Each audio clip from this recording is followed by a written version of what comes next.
di kelas pasti Bank Investasi bersama PJS CIMB Sekuritas Indonesia. Apa kabar Bapak Ibu? Ya mungkin kita kemarin nggak ada live di Facebook ya Bapak Ibu ya, untuk kelas pasti. Semoga kita bertemu di kelas pasti pada siang hari ini. Bapak Ibu diberikan kesehatan ya Bapak Ibu. Dan di sini saya tidak sendirian, saya di sini bersama Mas Aji yang akan membawakan sesi pertama yang membahas tema terkait saham berbasis ESG semakin moncer. Nah, ini menarik sekali nih tentunya ya, kata-kata moncernya itu loh. Oke, sebelum dimulai, Bapak Ibu, mungkin saya memperkenalkan diri terlebih dahulu. Perkenalkan, nama saya Wisnu Kumara, saya dari CGS, dari tim Digital Business dari CGS Sekuritas Indonesia, yang akan membawakan terkait online trading bersama CGS, CMB, iTrade gitu ya. Nanti kita akan membawakan di sesi kedua Bapak Ibu, dan nanti kita akan membahas terkait platform terbaru dari aplikasi CGS Sekuritas Indonesia. Mungkin Bapak Ibu yang ikut di kelas sosialisasi malam hari seperti itu ya, kita akan menampilkan secara marketnya yang masih buka ya Bapak Ibu ya. Nanti di sesi kedua kita akan kasih sedikit gambaran cara menggunakan aplikasi terbaru seperti itu. Oke, sudah ada Mas Aji di sini. Kita langsung saja masuk ke sesi pertama. Waktu dan tempat dipersilakan. Thank you, Mas Aji. Oke, terima kasih atas tadi ya, Wisnu udah opening nih. Selamat siang bagi Bapak Ibu ya, teman-teman semua. Di kesempatan kelas pasti online di siang hari ini ya, tentunya semoga Bapak Ibu juga dalam keadaan yang sehat selalu, dan seperti tema pada siang hari ini ya, itu tetap moncer ya, apapun kondisinya. Walaupun memang hari ini ya, atau belakangan ini, kalau Bapak Ibu tinggal di sekitaran Jabodetabek itu hampir setiap hari itu, atau pagi atau malam itu hampir diguyur hujan ya. Tapi tentunya ini tidak menyurutkan semangat teman-teman Bapak Ibu ya, untuk bisa terus maju ya, terus moncer dengan mulai investasi sejak dini ya. Nah, jadi perkenalkan, nama saya Ju Kurniawan, dari tim retail riset dari CGS Sekuritas Indonesia. Dan sebelumnya saya mau mengingatkan juga nih teman-teman dan Bapak Ibu ya. Jadi nanti Bapak Ibu, kita ada program ya, namanya ini Meet and Greet ya. Jadi saya mereminder, jadi program Meet and Greet ini akan diadakan di awal bulan Maret ya, bersama emiten ya. Dan tentunya ini khusus nasabah. Jadi nanti kalau Bapak Ibu sudah menjadi nasabah dari JCMB, nanti Bapak Ibu bisa ikutan gratis ya untuk acara agenda Meet and Greet bersama emiten, dan ini khusus nasabah ya. Nah, untuk lebih lanjutnya ini Bapak Ibu bisa kunjungi ya, ini seperti di Reels Instagram kita ya, untuk bagaimana cara mendaftarnya ya. Sebentar saya akan coba untuk share supaya bisa lebih interaktif ya lihatnya. Nah, ini dia nih teman-teman dan Bapak Ibu ya, di sini nih ya. Ini Meet and Greet. Nah, bersama PT Indika Energi Tpga. Nah, tentunya dengan tema yang lagi hot banget ya di kalangan investor, yaitu pengembangan dari ekosistem electric vehicle ya, atau kendaraan listrik. Nah, kira-kira gimana prospeknya? Nah, itu akan dikupas langsung oleh rekan saya ya, Kevin Juwito Huda Barat ya, sebagai moderator, dan nanti kita akan bincang-bincang dengan Head of Investor Relation PT Indika Energi Tbk dengan Bapak Ricardo Silena. Nanti kalau Bapak Ibu dan teman-teman sudah dalam arti udah buka rekening di CGS Sekuritas Indonesia ya, nah udah menjadi nasabah, nanti bisa ikutin nih Meet and Greet bersama emiten, dan tentunya ini gratis ya, ini secara Zoom, secara online di Zoom ya, tanggal 2 Maret 2023. Nah, nanti kalau udah jadi nasabah ini ya, bisa klik bit.ly/regis strip meet and greet strip cgscmb.co.id. Nah, bisa dilihat di sini ya Bapak Ibu dan teman-teman. Nah, kita langsung aja nih mulai kelas pasti di siang hari ini ya. Dan tentunya perkenalkan nih teman-teman dan Bapak Ibu, nama saya Ju Kurniawan dari tim retail riset analisis JCMB Sekuritas Indonesia ya. Jadi kita di siang hari ini akan sharing-sharing seru nih tentang investasi hijau berbasis ESG yang lagi moncer-moncernya ya. Iya, ini kita akan coba share screen ya Bapak Ibu dan teman-teman ya. Ya, jadi tentunya apa sih ESG? Nanti kita akan bahas ya. Nah, ibaratnya ESG ini bagaimana pemerintah ya dan dalam segi stakeholder ya Bursa Efek Indonesia ya regulator ya ini juga mendukung nih Bapak Ibu ya mendukung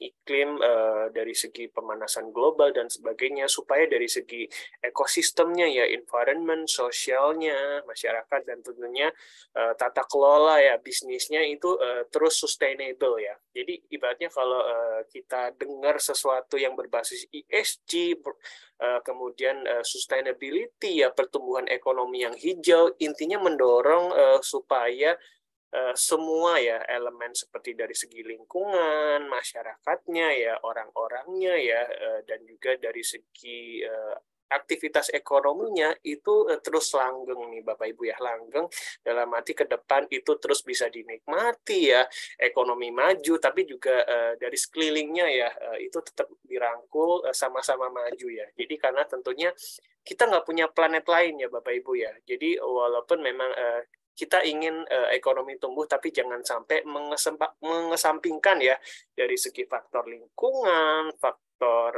kemudian masyarakat hanya untuk mencari profitabilitas semata ya. Jadi tentunya kita harus sama-sama maju ya. Karena kalau bumi kita sakit ya Bapak Ibu dan teman-teman ya, tentunya kita nggak punya planet lain ya untuk bisa tumbuh, berkembang, dan tentunya menghasilkan pertumbuhan ekonomi ya. Nah itu akan kita bahas nih ya di kesempatan kelas pasti siang hari ini ya.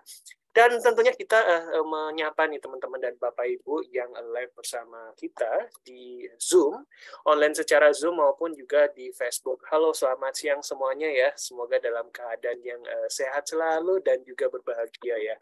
Karena tentunya berinvestasi itu harus fun nih Bapak Ibu ya. Harus fun karena tentunya kita ingin ya sesuatu itu tumbuh ke depan, sesuatu yang kita harapkan itu bisa tercapai. Tentunya harus didasari ya, dibawa dengan hati yang menyenangkan dan hati yang gembira ya untuk bisa mencapai misalnya Bapak Ibu mungkin dengan berinvestasi itu ingin mencapai tujuan tertentu ya. Nah, itu bisa diwujudkan.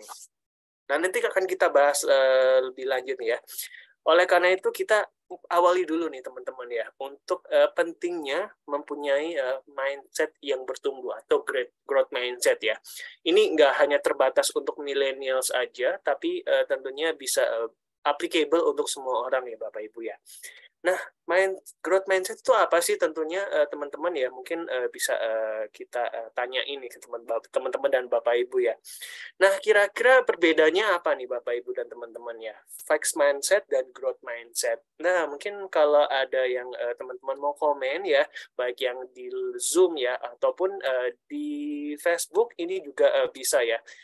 Mungkin sharing bersama kita di kesempatan siang hari ini. Nah, kira-kira apa sih bedanya growth mindset dan fixed mindset nih teman-teman ya? Nah, jadi sembari mungkin teman-teman ada misalnya sharing ya di kolom Q&A Zoom ataupun yang di Facebook ya. Nah, jadi istilahnya di sini growth mindset adalah pikiran yang terus tumbuh ya, terus berkembang dan tentunya melihat peluang yang ada nih ya, baik yang sekarang ataupun yang ke depan ya, yang bisa dilihat ya. Nah, di mana adalah untuk growth mindset ya, ini melihat sebuah kegagalan, ini adalah sebuah peluang ya untuk memperbaiki dan bisa bertumbuh di kemudian hari di masa depan. Sedangkan untuk fixed mindset ini adalah seperti orang yang terkungkung nih Bapak Ibu dan teman-teman ya. Terkungkung dalam arti adalah kalau misalnya ya dalam arti menghadapi sebuah kegagalan ini adalah sebuah limit ya. Ini sebuah tembok yang saya itu nggak bisa gitu. Bisa sukses, saya nggak bisa untuk misalnya mencapai suatu apa yang saya inginkan gitu. Misalnya, saya ingin jadi penyanyi gitu ya, tapi suara saya serak gitu, suara saya itu nggak bagus lah ya, cempreng misalnya ya. Jadi tentunya melihat, ya udah saya itu nggak bakat nyanyi gitu, saya itu nggak pintar gitu untuk menyanyi ataupun juga bisa memberikan sebuah suara yang bagus ya. Nah, tentunya adalah hal ini kalau kita semakin ya mempunyai fixed mindset dalam arti pola pikir ya yang tentunya terbatas ya, tentunya kita nggak akan maju ya teman-teman ya. Dalam arti ketika menghadapi kegagalan, ya udah kita pasrah gitu. Kita dalam arti nggak ada effort lagi nih untuk bisa berkembang ya. Nah, oleh karena itu adalah pentingnya untuk kita semua ini punya growth mindset ya, atau pola pikir untuk bertumbuh ya. Ya, betul nih ya. Ini Bu Harum ya, Bu Harum Indina ya, fixed mindset itu statis ya, betul ya. Jadi growth mindset itu dinamis ya. Jadi mengikuti perkembangan yang ada ya. Jadi tentunya misalnya nih, sekarang kan digitalisasi kan ya. Jadi supaya kita bisa bertumbuh apa nih? Misalnya kita kayak gini nih teman-teman dan Bapak Ibu ya, misalnya sama-sama nih, mungkin kita masing-masing mungkin berada di tempat yang berbeda, yang mungkin keterbatasan jarak dan waktu mungkin bisa membatasi kita. Tapi tentunya dengan adanya utilisasi teknologi ya, ini kita bisa nih misalnya berkumpul ya, walaupun nggak bisa tatap muka, tapi kita bisa tetap sharing ya, diskusi untuk sesuatu yang bertumbuh di masa depan ya, ngomongin tentang investasi, ngomongin tentang ESG ya, ngomongin bagaimana kita bisa mulai berinvestasi saham. Nah, itu juga salah satu dari growth mindset ya teman-teman dan Bapak Ibu ya. Jadi jangan membatasi, melimitasi diri kita kalau misalnya kita nggak bisa sesuatu ya. Jadi maknai sesuatu itu sebagai sebuah opportunity yang bisa kita challenge nih ya di masa depan ya. Terima kasih nih ya Bu Harum Indah ya atas sharing dan tentunya view-nya ya tentang fixed mindset atau growth mindset. Nah, berikutnya nih teman-teman ya. Jadi benar nih di sini ya, fixed mindset ini adalah statis ya, dan kemudian yang growth mindset adalah melihat sebuah challenge sebagai opportunity dan tentunya berfokus pada dari segi proses ya untuk bisa berhasil dan terus belajar dan bertumbuh dari kegagalan dan selalu ya dalam arti berkembang ya dari segi comfort zone-nya ya. Jadi nggak hanya nyaman aja di comfort zone, tapi juga ingin nih bisa lebih better ya dari sebelumnya ya. Nggak hanya terkungkung di comfort zone-nya aja. Nah, berikutnya adalah millennials ya. Jadi nggak hanya millennials juga, tapi semua orang pastinya punya berjuta impian ya untuk diwujudkan di masa depan. Tentunya mungkin tentunya kalau kita misalnya sudah mencapai sesuatu, pasti next-nya pasti kita punya impian lagi yang harus di-challenge ya. Misalnya mungkin ketika saya masih remaja ya, mungkin saya ingin membeli sepeda ya. Namun ketika saya sudah punya sepeda, pasti tentunya pengen beli motor ya. Kemudian ketika udah beli motor ya, mungkin pengen beli mobil ataupun beli rumah ya. Misalnya kalau udah agak sedikit dewasa ya, saya untuk berkeluarga dan sebagainya ya, ataupun juga misalnya untuk berkembang lebih maju lagi dalam karir seperti saya ingin misalnya kuliah lebih tinggi lagi nih, ataupun juga misalnya untuk sekedar leisure ya, senang-senang misalnya nonton konser karena sekarang udah reopening ekonomi ya. Kalau kita lihat nih di misalnya teman-teman dan Bapak Ibu yang aktif di sosial media, sekarang udah banyak nih orang-orang share tentang keseruannya mereka menonton konser-konser yang mulai diselenggarakan ya di Jakarta ya. Nah, tentunya setiap orang punya impiannya masing-masing ya, dan tentunya pasti ingin impian yang ada terbesit di benak pikiran ya, tentunya ingin diwujudkan ya teman-teman ya. Tapi tentunya beberapa orang masih bingung ya, kira-kira dengan pendapatan atau kekayaan yang mungkin nggak semuanya orang punya uang banyak ya, tentunya masih bingung, beberapa orang masih bingung kira-kira gimana nih untuk bisa membantu mewujudkannya. Karena tentunya kalau ibaratnya kalau kita lihat kantong kita nih Bapak Ibu ya, nggak semua impian kita itu bisa diwujudkan dari semua penghasilan kita ya teman-teman dan Bapak Ibu ya. Terkadang mungkin juga uang kita pas-pasan dan sebagainya, dan tentunya melihat keinginan kita ini terkadang jiper sendiri nih Bapak Ibu ya. Nah, mungkin di siang hari ini juga boleh di-sharing nih, kira-kira teman-teman dan Bapak Ibu ini punya impian apa nih? Mungkin di secara jangka pendek ataupun jangka panjang ya. Ingin mencapai apa aja nih? Nah, mungkin kalau sharing-sharing seperti ini, semoga kita bisa saling mendoakan ya. Saling mendoakan semoga apa yang kita impikan dan cita-citakan ini bisa tercapai ya. Nah, di sini adalah biasanya ya teman-teman ya, seperti saya juga masih belajar mengelola finansial. Jadi ya dalam arti belum sepenuhnya itu bagus ya, bijak dalam arti, tapi kita belajar untuk bisa lebih bijaksana, bisa lebih disiplin ya, untuk mengelola finansial kita, supaya tentunya kita bisa mengelola finansial secara tepat ya, karena tentunya balik lagi ya, setiap pendapatan yang kita terima itu nggak semuanya bisa mengcover apa yang kita inginkan. Mungkin sebagian kebutuhan itu bisa, tapi terkadang namanya manusia ya, banyak aja maunya ya, dan tentunya nggak akan ada habisnya namanya keinginan ya. Oleh karena itu penting banget untuk zaman now ya Bapak Ibu ya, di tengah banyaknya godaan ya, gadget-gadget yang mahal, terus kemudian lifestyle anak muda yang tentunya nggak akan ada habisnya ya, tren fashion dan sebagainya ya. Nah, tentunya penting banget nih untuk kita kelola finansial. Jangan sampai kita BPJS nih ya, budget pas-pasan ya, tapi jiwanya sosialita ya. Tiap tahun ganti gadget baru yang teknologinya tercanggih ya, paling canggih. Kemudian juga tiap minggu kita shopping ya, shopping, belanja belanja tes branded lah ya, atau produk-produk branded yang tentunya kalau kita nggak ngikutin dikirain kita nggak up to date ya.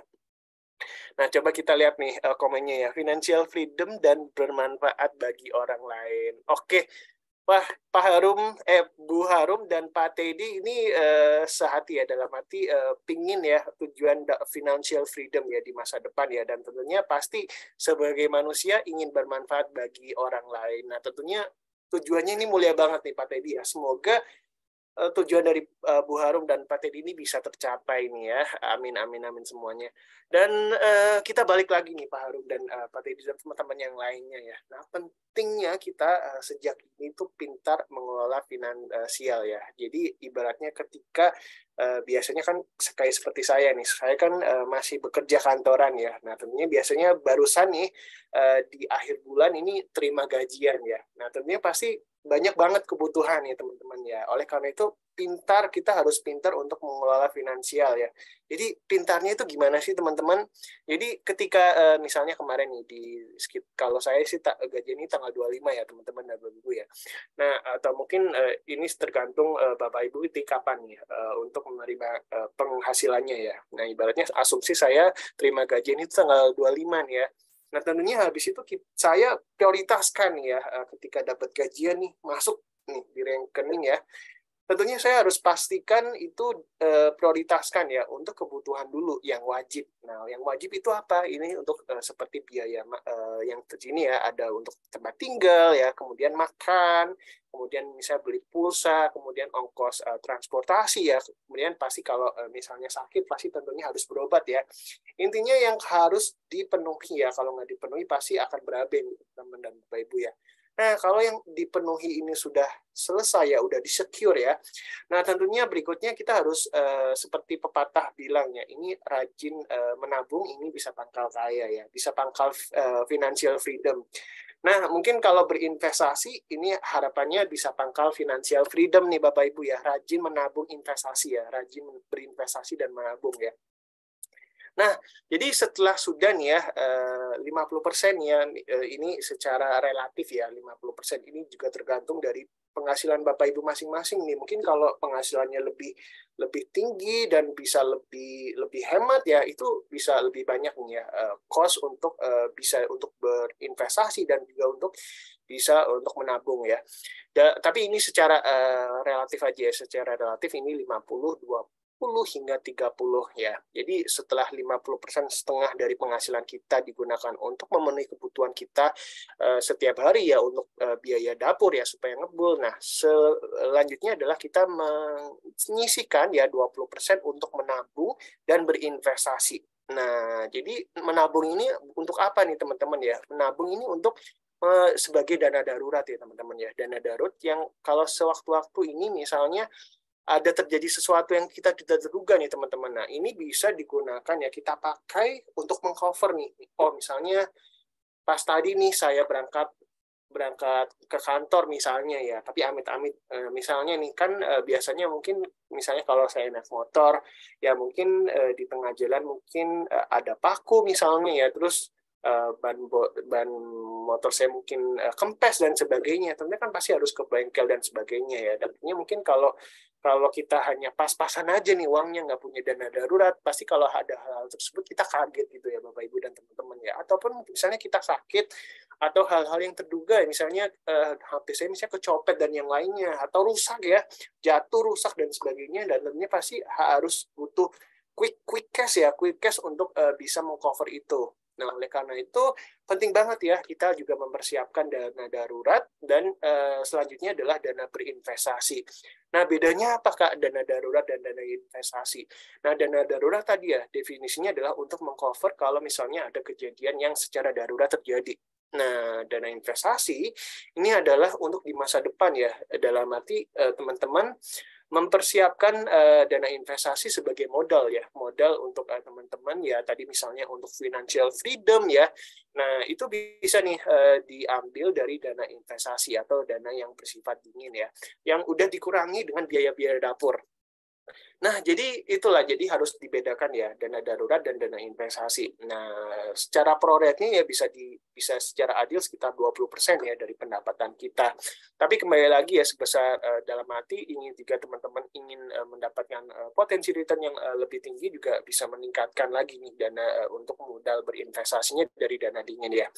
Dan selanjutnya adalah yang 30%-nya ini juga nih tentunya misalnya teman-teman pasti dong pengen ya tetap up to date ya, tapi juga tetap bijaksana ya, tetap dengan sewajarnya aja nih, nggak apa-apa. Jadi dalam arti pinter itu nggak harus pelit ya teman-teman ya, nggak harus pelit dalam membagi keuangan. Ibaratnya ya semampunya aja ya, dalam arti misalnya secara 30% itu keinginan, untuk memenuhi keinginan. Keinginan itu boleh ya teman-teman, bukan berarti dilarang untuk misalnya hedon, dilarang untuk berfoya-foya. Itu dalam arti keinginan itu boleh, tapi dalam arti jangan sampai berlebihan ya, jangan sampai itu overspending ya, over budget ya. Karena tentunya kalau udah over budget ya, udah kegilaan untuk berbelanja konsumtif, ini biasanya orang akan cenderung mencari segala cara untuk bisa memenuhi keinginannya. Ya, jadi kalau misalnya kita nggak punya pendapatan, kita nggak bisa memenuhinya, nah kadang orang juga bisa nih untuk berhutang ya, punya kartu kredit dan sebagainya. Tentunya kalau kita punya utang terlalu banyak ya, tentunya itu akan bahaya nih teman-teman ya. Dan oleh karena itu ya pentingnya ini ya tadi ya, kita memetakan 50-30-20% ya. Jadi itu adalah secara umumnya ya. Tapi tentunya misalnya teman-teman mungkin punya porsi yang lebih tinggi untuk investasi ataupun bisa lebih berhemat ya dalam sisi kebutuhan wajib ya, itu juga silakan ya. Jadi nggak ada aturan baku. Ini hanya sebagai contoh aja ya teman-teman ya. Jadi intinya adalah kita harus memprioritaskan lah untuk menjadi pintar mengelola finansial. Kita harus tahu nih mana yang harus diprioritaskan, mana yang mungkin ya bisa, dalam arti mungkin kalau nggak butuh-butuh banget juga nggak apa-apa gitu loh. Dalam arti nggak wajib-wajib banget untuk kita penuhi gitu lah ya. Nah, kira-kira gimana nih kondisi keuangan saat ini? Nah, tentunya pasti biasanya kalau kondisi keuangan itu relate nih Bapak Ibu ya, relate dengan antara pemasukan dan pengeluaran. Nah, biasanya sih orang yang netral ini antara pemasukan dan pengeluaran itu sama sebanding. Nah, tapi mungkin paling bagusnya adalah kalau misalnya pengeluaran kita itu lebih hemat ya, lebih kecil daripada pemasukan kita. Jadi uang yang ditabung ya, uang yang bisa digunakan kita untuk hal-hal yang penting lainnya itu lebih banyak ya teman-teman dan Bapak Ibu ya.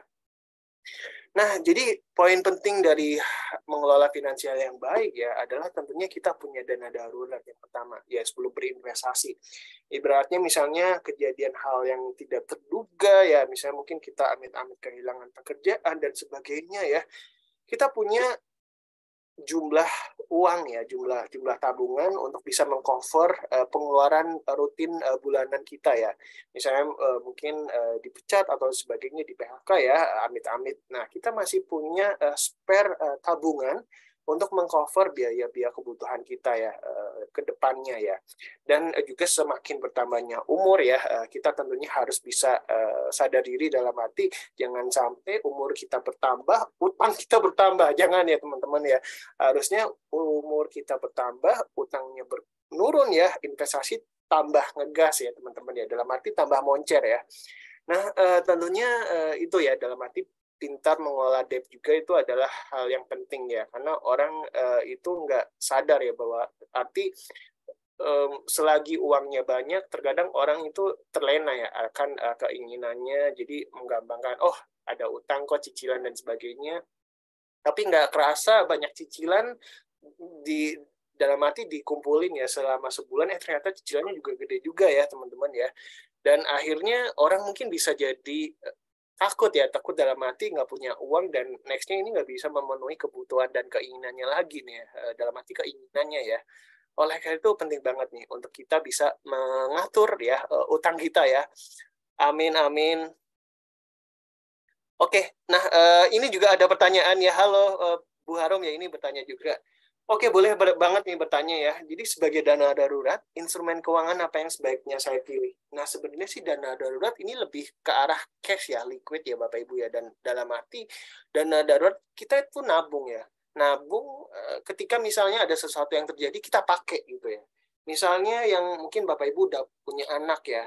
Terus misalnya ada kebutuhan mendadak ya, misalnya ada field trip ya, field trip misalnya di akhir tahun ajaran sekolah ya. Nah, biasanya mungkin kan itu butuh dana yang ekstra ya. Nah, tentunya misalnya, oh keuangan ini lagi penuh nih, lagi padat. Nah, tentunya karena Bapak Ibu udah dalam arti menabung dana darurat ya, nah ketika ada sesuatu misalnya kebutuhan darurat ya untuk misalnya bayar field trip, atau misalnya misalnya ban bocor, ataupun misalnya gentengnya itu bocor ya misalnya ya karena musim hujan ya, itu kan darurat ya, mau nggak mau itu harus kita betulin, intinya harus kita keluarkan dari kocek kita. Nah, itulah manfaat dari dana darurat ya. Jadi sebaiknya untuk dana darurat ini lebih ditabung ya, dalam arti lebih ditabung, karena tentunya kalau misalnya buat diinvestasikan, kita nggak tahu nih, investasi itu nggak menjadikan adanya kenaikan secara terus-menerus ya. Kadang-kala juga ada naik turunnya. Nah, tentunya kalau nggak tetap ya ada naik turun, tentunya kita bingung nih dalam arti ketika sewaktu-waktu kita mau gunakan untuk dana darurat ya, ini kita nggak bisa prediksi nih, kira-kira mungkin pas lagi turun kita butuh sekian, nggak sesuai, nanti kita jadi mungkin jadi apa ya, jadi underestimate, atau dalam arti kita agak jiper ya teman-teman ya. Nah, oleh karena itu sebaiknya untuk dana darurat ini sebagai uang tabungan aja ya. Misalnya tadi 20% ya dari pendapatan kita setiap bulan. Jadi udah kita masukin nih 20% sisihkan setiap awal bulan untuk ditabung aja ya, cash ya untuk dana darurat. Jadi juga bisa dipisahkan ya Bapak Ibu ya dari mungkin rekening sendiri ya yang dana darurat ini ibaratnya nggak akan diambil-ambil nih untuk biaya dapur dan sebagainya. Jadi kalau ada hal darurat aja baru diambil gitu ya. Nah, mungkin yang lebih relate-nya lagi, kalau misalnya untuk dana dingin untuk investasi, itu kira-kira instrumen apa nih yang kita pilih? Nah, nanti akan kita bahas nih ya, Bu Harum ya. Thank you banget nih ya atas pertanyaannya nih dan sharingnya nih Bu Harum dan teman-teman yang lainnya. Nah, kalau teman-teman ada yang bertanya ya, ataupun juga mungkin ada sesuatu hal yang ingin ditanyakan, ini bisa juga nih berinteraksi di siang hari ini bersama kita di kolom Q&A ya. Nah, kita lanjut lagi nih teman-teman ya. Nah, jadi alokasinya berapa nih? Tadi 50%, 30%, hingga 20% ya. Ini 20%-nya tadi yang ditanyakan oleh Bu Harum ya. Ini 20% untuk dana darurat ya. Kemudian dana pensiun pendidikan ya, ini bisa digunakan dari investasi ya. Dalam arti investasi adalah investasi yang harapannya di masa depan ini bisa meningkat ya.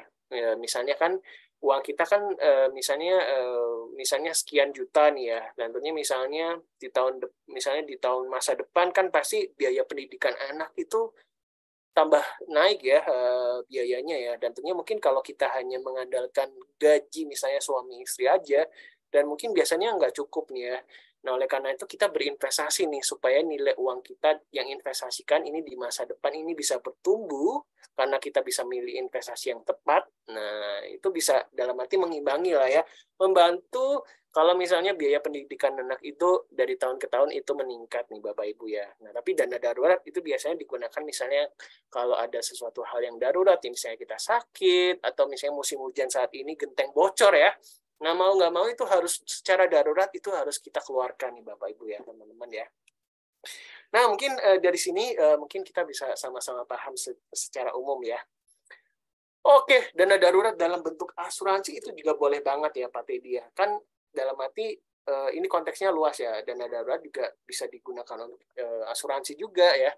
Jadi ibaratnya pasti kalau dan misalnya kalau kita sakit ya, pasti kan tentunya harus keluarkan ya. Dalam arti harus di cover nih. Dan tentunya pasti kalau ngandelin pendapatan kita juga mungkin nggak sepenuhnya bisa ya. Dan terkadang juga ada yang misalnya, karena nggak punya asuransi ya, jadi kesulitan nih untuk misalnya ketika sakit, jatuh sakit ya. Dan juga asuransinya juga bisa membantu ya. Membantu kalau kita sakit ya, itu misalnya di rumah sakit ya, perlu perawatan di rumah sakit, ini bisa meringankan biaya yang dibebankan oleh rumah sakit ya. Nah, bagus juga nih Pak Teddy ya. Jadi tentunya dana darurat ini juga bisa berbentuk dalam asuransi juga ya. Selain juga tadi berbentuk dari dana tabungan ya. Terima kasih nih sharingnya nih Pak Teddy ya dan teman-teman ya. Nah, next lanjut ya. Nah, ketika tadi kita udah punya growth mindset ya, tentunya juga bisa mengelola finansial dengan baik ya, dengan disiplin, dengan metode 50%, 30%, 20%. Nah, saatnya kita membuat financial planning nih. Tadi Pak Teddy yang ingin financial freedom ya, dan juga bisa bermanfaat bagi orang lain dan Bu Harum ya. Nah, tentunya financial planning tuh penting banget. Sama ajanya kita itu, misalnya nih, kan kita pernah nih pasti sekali tuh entah di komunitas masyarakat, keluarga ya, pasti misalnya kita pernah dong merencanakan pergi ke suatu tempat, ingin menuju suatu tempat ya, misalnya ingin berwisata ya, ke puncaknya, yang sederhana ke puncak. Nah, pastinya kan kita merencanakan nih Bapak Ibu ya, kita merencanakan harinya apa, kita merencanakan kapan, siapa aja nih yang ikut ya, kemudian naiknya apa aja nih ke sana ya, terus dari segi biayanya berapa, kemudian juga mau di sana mau mengunjungin apa aja. Pokoknya sesuatu detail-detail itu pasti harus direncanakan ya Bapak Ibu ya. Sama halnya untuk mencapai sebuah financial freedom. Nah, itu juga harus perlu direncanakan ya, bagaimana kita mengawalinya, bagaimana kita menuju financial freedom itu, dan bagaimana step-stepnya, progresnya seperti apa, dan bagaimana dari progres itu bisa selangkah demi selangkah ya membantu kita untuk mencapai financial freedom ataupun tujuan kita masing-masing ya secara finansial. Nah, tentunya itu harus direncanakan ya Bapak Ibu dan teman-teman ya, dari segi cash flow manajemennya, mengatur keuangannya ya, budgetingnya, investmentnya, dan juga bagaimana mengatur secara utangnya ya. Nah, jadi tentunya mungkin kalau kita jabarin ya secara detail, mungkin ini bisa lebih dari 3 SKS, tapi tentunya mungkin kita bisa simplifikasi ya. Jadi tentunya oleh karena itu ya, dari segi perencanaan, kita harus bisa mendiversifikasi, dalam arti kita mensegmentasikan nih teman-teman dan Bapak Ibu ya. Apa sih tujuan yang ingin kita capai, yang dalam arti nggak usah muluk-muluk, tapi ibaratnya, saya bisa capai nih dengan effort yang saya akan lakukan, misalnya dengan investasi, dengan misalnya berwirausaha, ataupun dengan hal yang lainnya, saya yakin ini bisa achievable ya, bisa make sense, dan tentunya ini bisa memberikan sebuah pencapaian baru nih buat saya. Nah, misalnya kita bisa membaginya dengan 3 segmen ya. Secara jangka pendek, yang dalam arti kurun waktu 1 tahun atau di bawah 1 tahun, ini bisa dicapai. Kemudian jangka menengah ya, ini mungkin bisa range-nya sekitar 1 hingga 10 tahun. Kemudian jangka panjang ini sekitar 10 tahun ya.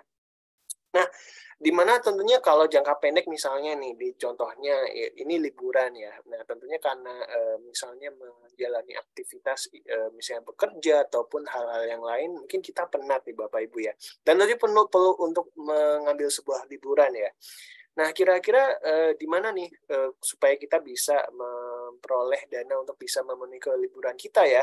Nah, sumber dana ini bisa dari tabungan ataupun juga mungkin dari kartu kredit ya. Dalam arti kita menabung setiap bulan ya, supaya ini bisa dalam arti membantu ya untuk mengcover liburan kita. Dan tentunya misalnya jangka menengah ya, jangka menengah misalnya beli mobil, kemudian beli rumah misalnya ya, cicilan rumah, ataupun juga yang masih muda seperti saya mungkin ingin bercita-cita mengambil sebuah pendidikan yang lebih tinggi ya, supaya bisa mendukung karirnya ya, bisa bersinar lagi nih ya. di karirnya masing-masing. Nah, jadi tentunya adalah ini perlu dana ya teman-teman ya. Semua apa yang kita inginkan ini perlu dana ya. Tapi tentunya apakah pendapatan kita ini bisa dalam arti memenuhi kebutuhan keinginan kita? Tentunya nggak semuanya ya. Jadi tentunya adalah semuanya ini baik yang jangka pendek, jangka menengah, dan jangka panjang ya. Ini yang mungkin di masa depan untuk kita pensiun ya, untuk misalnya menikmati masa pensiun yang bahagia sejahtera ya. Kita ingin punya villa di masa pensiun. Intinya semua punya dan butuh dana nih teman-teman, butuh dana perencanaan ya. Khususnya baik yang secara jangka menengah dan jangka panjang ya. Nah, oleh karena itu penting banget nih untuk berinvestasi ya. Nah, kenapa penting banget nih Bapak Ibu dan teman-teman ya? Selain dari faktor inflasi ya, karena kita punya batasan usia kerja nih teman-teman ya. Karena misalnya di Indonesia pun kalau sekitar usia 55 tahun biasanya udah harus memikirin ya, kira-kira wah udah mau masuk pensiun ya. Nah, tentunya kalau kita udah pensiun nih Bapak Ibu dan teman-teman ya, kita udah nggak bekerja lagi dan mungkin udah stop nih pemasukan dari bekerja ya. Dan tentunya pasti kita harus mikir nih, dari sumber mana ya pendapatan kita untuk bisa memenuhi kebutuhan sehari-hari, makan, dan sebagainya ya, untuk maintain kesehatan ke depan ya. Nah, oleh karena itu adalah pentingnya sejak dini kita mulai investasi ya teman-teman ya. Jadi ketika sudah nggak bekerja lagi, udah pensiun ya, kita udah tenang ya. Kita udah tenang, sudah punya dana pensiun ya dari lifestyle investasi yang kita lakukan. Jadi jangan hanya konsumtif, impulsif ya, beli update-update gadget yang terbaru, tapi juga kita harus jadikan investasi ini sebagai gaya hidup yang baru ya. Nah, selain ada new normal, kita harus ada new lifestyle ya. New lifestyle untuk new future yang lebih bagus ya, di masa depan yang lebih indah, yang lebih mensejahterakan kita, yang lebih membahagiakan kita di masa depan dengan investasi sejak dini dan rutin ya Bapak Ibu ya. Jadi namanya investasi itu nggak ada yang bikin dalam sekejap mata membuat kita cepat kaya raya dalam waktu singkat, itu nggak ada ya. Dalam arti investasi adalah sebuah langkah panjang ya, sebuah perjalanan di mana kita juga belajar memilih sebuah investasi yang tepat ya. Kita juga sama halnya di siang hari ini kita belajar bareng ya Bapak Ibu ya. Jadi saya juga masih belajar karena mungkin saya lebih dulu bisa dalam arti mengetahui ya. Jadi kita sharing nih dengan teman-teman Bapak Ibu ya. Jadi sharing supaya kita bisa sama-sama maju bareng-bareng dan juga bisa mulai merasakan ya manisnya pentingnya investasi sejak dini ya. Nah, di sini adalah hal yang menjadi penting ya untuk kita mulai berinvestasi. Selain dari faktor usia pensiun ya Bapak Ibu ya, inflasi juga menjadi salah satu alasan terpenting kita harus investasi ya. Nah, jadi siapa nih Bapak Ibu yang suka belanja nih ya, khususnya misalnya belanja kebutuhan pokok. Nah, biasanya di akhir bulan ya, biasa di dapur ini udah mulai habis nih ya kebutuhan pokok, misalnya seperti beras ya, kemudian mie instan dan sebagainya. Nah, biasanya Bapak Ibu rumah tangga ini biasa di akhir bulan ini biasanya rajin ya untuk stok lagi persediaan di dapur ya. Nah, jadi kalau kita bandingkan nih teman-teman ya, uang 100.000, nah sekitar 10 tahun, 20 tahun yang lalu itu bisa beli barang yang cukup ya, bisa memenuhi kebutuhan kita ya. Nah, kalau kita ukurannya itu satu troli di supermarket, nah itu 100.000 bisa membayar nih, isi semua dari satu troli tersebut. Nah, itu di sekitar tahun 2000 nih. Nah, tapi kalau sekarang ya, sekitar mungkin kita flashback lagi ya, di 2012 ya, itu masih bisa lah muat ya, membayar setengah dari isi troli. Nah, mungkin kalau coba nih kita nih Bapak Ibu ya, bawa uang 100.000 sekarang, kira-kira bisa dapat berapa nih Bapak Ibu ya? Nah, mungkin bisa di-sharing nih teman-teman dan Bapak Ibu ya. Nah, kalau Bapak Ibu punya uang 100.000 ya, sekarang ke supermarketnya, kira-kira bisa beli apa aja ya dengan uang 100.000 ya, bisa habis beli apa aja nih. Nah, mungkin tergantung ya Mas, beli barangnya apa aja. Tapi tentunya uang 100.000 itu sekarang udah nggak bisa membeli ya barang sebanyak dulu ya, di 10 tahun, 20 tahun yang lalu ya. Nah, jadi tentunya mungkin kalau kita detailin ya, kenaikannya harganya itu berapa aja, tentunya bisa sampai sore ya, sampai malam ya Bapak Ibu ya. Tapi mungkin kita ambil deh salah satunya ya. Salah satu produk di dalam troli itu misalnya mie instan ya. Karena mie instan adalah makanan sejuta umat ya. Sejuta umat yang suka banget mie instan ya. Nah, jadi kita ambil nih contoh nih satu mie instan. Nah, jadi kalau kita lihat sekarang mie instan itu kalau kita pergi nih Bapak Ibu, pergi ke supermarket, ke mungkin minimarket ya. Nah, mungkin satu bungkusnya sekarang tuh di kisaran harga 3.000 deh. Itu 3.000 udah paling murah nih teman-teman ya. Bisa aja lebih tinggi ya, lebih mahal tergantung rasa flavornya apa nih. Ada yang suka ayam bawang ya, bakso ya, kemudian macam-macam deh pokoknya ya. Baik yang goreng, yang kuah ya, baik yang di oven apa yang digoreng, pokoknya macam-macam deh ya, yang mungkin yang sehat dan sebagainya, yang dari healthy food dan sebagainya, pokoknya macam-macam deh. Kita dihadapkan dengan banyak pilihan. Tapi intinya adalah dari segi harga nih Bapak Ibu ya. Nah, sekarang mie instan itu minimal harganya 3.000. Dan kalau kita bandingkan di 10 tahun yang lalu ya, di sekitar 2010-an, itu satu bungkus tuh Rp1.000 nih teman-teman ya. Jadi kalau kita bawa 10.000 ke minimarket, supermarket, 10.000 itu bisa bawa pulang 10 bungkus. Dan kalau sekarang 10.000 mungkin cuma bisa beli 3 bungkus ya, 3 bungkus kembali 1.000 ya, ataupun bisa ya 3.000 lah ya. Mungkin kembaliannya tergantung harganya itu berapa ya, 3.000 berapa ya. Tapi tentunya biasanya kalau Bapak Ibu belanja biasanya suka nih ya kalau ada diskon ya. Nah, diskon berapa persen sale ya, harganya 2.800, 2.700. Nah, tentunya biasanya borong yuk, lumayan lepas lagi murah ya Bapak Ibu ya.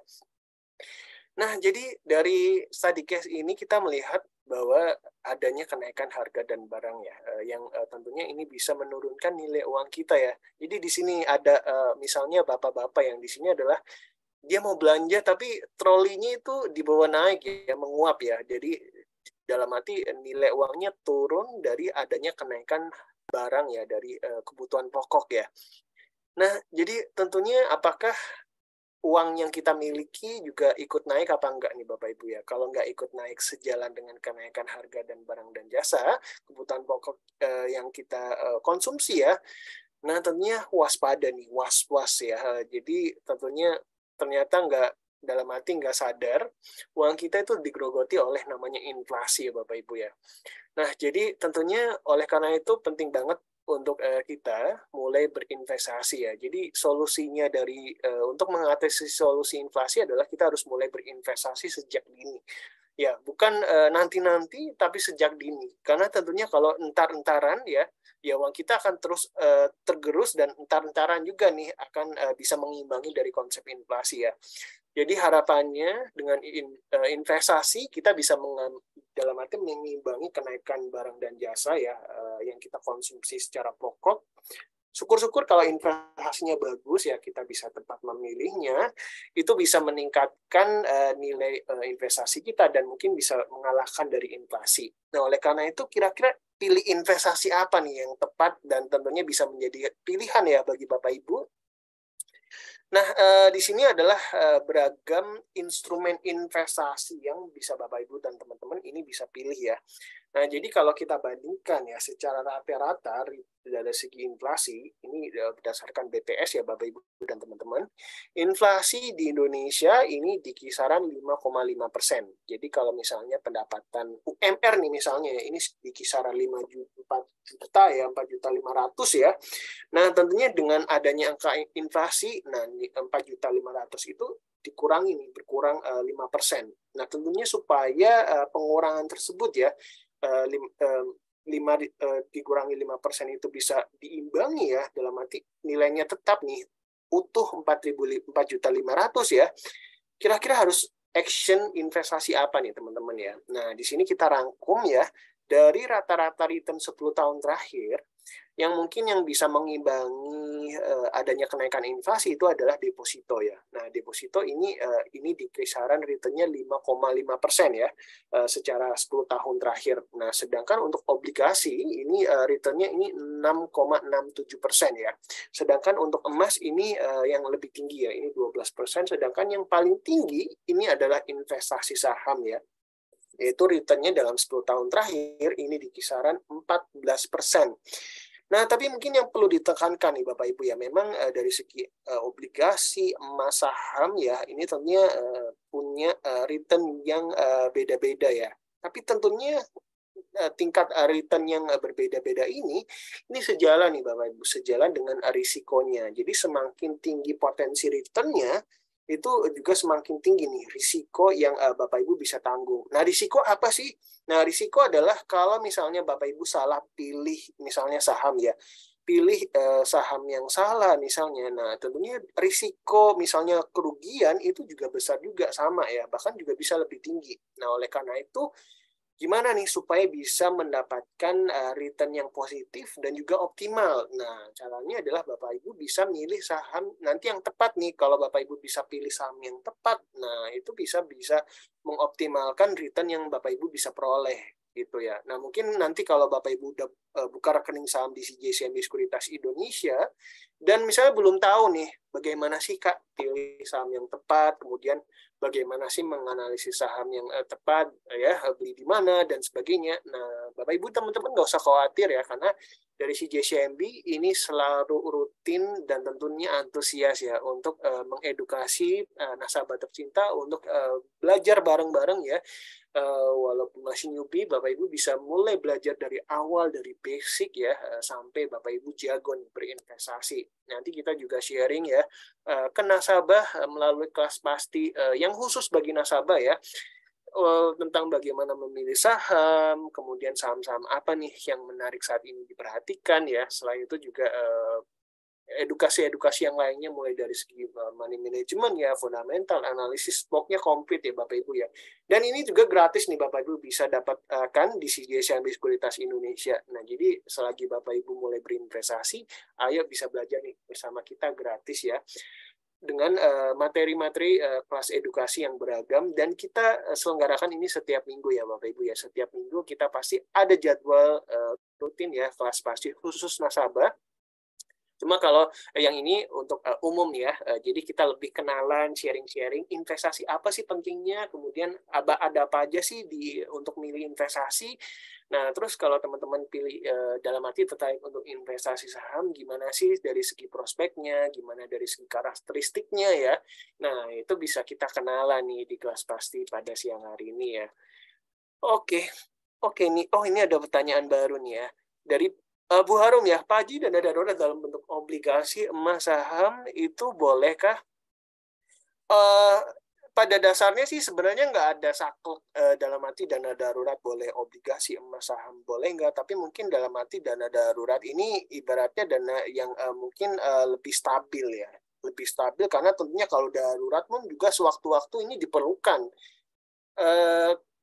Dalam arti kalau misalnya digunakan untuk investasi dan mungkin nilainya mungkin lagi berkembang ya, tentunya mungkin kalau lagi berkembang mungkin ya kita senang-senang aja, tapi mungkin lagi sedikit turun dan sebagainya, dan mungkin kita butuh angka yang sesuai dengan apa yang kita butuhkan, dan mungkin kalau nggak sesuai mungkin nanti bisa jadi nggak sesuai ekspektasi ya. Misalnya mungkin investasi saya lagi turun 2% nih ya, dan mungkin dananya kurang nih ya.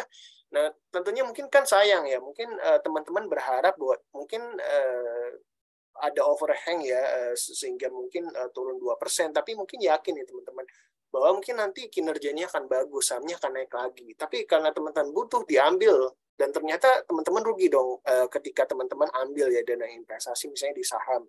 Tapi kalau misalnya tadi udah asuransi ataupun mungkin dari emas ya, mungkin emas tabungan dan sebagainya yang lebih sifatnya itu tetap ya, nggak ada risiko naik turun ya.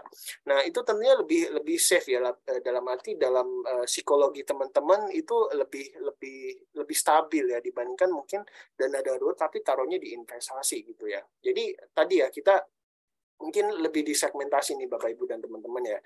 Jadi untuk dana darurat adalah sifatnya itu kita bisa tempatkan secara stabil ya. Mungkin tabungan, emas atau yang lainnya, tapi ibaratnya dengan kondisi angkanya atau jumlahnya itu tidak terpengaruh atau volatilitas ya, naik turunnya sebuah pergerakan nilai. Karena tentunya kalau dana darurat kita itu naik turun ya, tentunya mungkin itu kurang oke nih dari segi psikologi kita ya. Nah, sedangkan mungkin kalau untuk investasi ya, nah mungkin itu segmen yang lain ya, untuk dana dingin. Nah, dana dingin adalah sifatnya kalau misalnya ada naik turun ya, kita udah dingin ya, karena tentunya semuanya udah terpenuhi ya. Misalnya kebutuhan dapur, makan, dan sebagainya itu udah 50% ya tadi kita alokasikan. Nah, kemudian kalau misalnya ada hal yang terduga-duga nih untuk dana darurat, kita udah alokasiin ya 20%. Jadi tentunya kalau udah semuanya tersecure ya, kalau ada naik turun, kita udah dingin ya. rusak lagi. Ya, sekarang poinnya. Halo, selamat siang. Nah, kita bisa masih teman ya. Oke. Nah, Niko kan, hari ini kan. Oke. Nah kita lanjut ya Bapak Ibu dan teman-teman ya. Jadi ibaratnya sebenarnya bukan boleh nggak boleh ya, tapi tentunya mungkin lebih diarahkan ya. Jadi mungkin untuk yang lebih nilainya volatilitas dan sebagainya, lebih amannya untuk misalnya untuk dana investasi ini dipakai untuk dana dingin ya. Sedangkan mungkin dana darurat lebih better misalnya lebih ke instrumen yang lebih stabil ya. Mungkin tadi asuransi ya, tabungan juga boleh, emas juga boleh, obligasi boleh, tapi mungkin kalau obligasi kan dalam arti kita nggak bisa mencairkan ya Bapak Ibu ya, mungkin bisa menjualnya, tapi untuk obligasi sendiri kan ibaratnya kita dapat dalam arti uang kita ketika jatuh tempo ya misalnya, dalam arti ketika maturity, walaupun mungkin setiap periodenya kita dapat kupon ya, tapi tentunya mungkin kalau sewaktu-waktu Bapak Ibu ini butuh ya, mungkin kalau di obligasi itu harus nunggu maturity-nya ya. Sedangkan mungkin kalau misalnya menabung atau emas ya itu mungkin bisa lebih liquid sewaktu-waktu Bapak Ibu ini butuh, bisa dicairkan atau dijual seperti itu sih. Jadi mungkin bisa lebih fleksibel, tapi mungkin sifatnya aja ya, sifatnya dana darurat itu bisa cash ya, liquid ya. Walaupun saham bisa liquid ya, tapi mungkin dalam arti secara psikologi bisa lebih stabil ya, lebih stabil dan tentunya bisa teman-teman pergunakan secara bijak ya. Dana darurat dalam arti membedakan secara bijak antara dana darurat dan dana dingin untuk berinvestasi ya. Nah, kita lanjut ya Bapak Ibu ya. Nah, selanjutnya adalah konsep saham ya. Nah, tentunya konsep saham seru banget nih ya. Nah, saham ini adalah sebenarnya sama aja ya. Ketika kita membeli sebuah mungkin kayak membeli sebuah barang, tapi kalau dalam konteks saham ini adalah membeli sebuah bisnis dan kepemilikannya ini adalah berdasarkan saham yang kita punya ya. Nah, jadi tentunya kayak misalnya ini, Kasiji ini punya usaha Koda Kopi dan ini buka 8 juta rupiah ya, dan Kasiji hanya punya 1 juta rupiah aja nih, dan kemudian dia menawarkan ke teman-temannya supaya bisa mengenapkan 8 juta ya.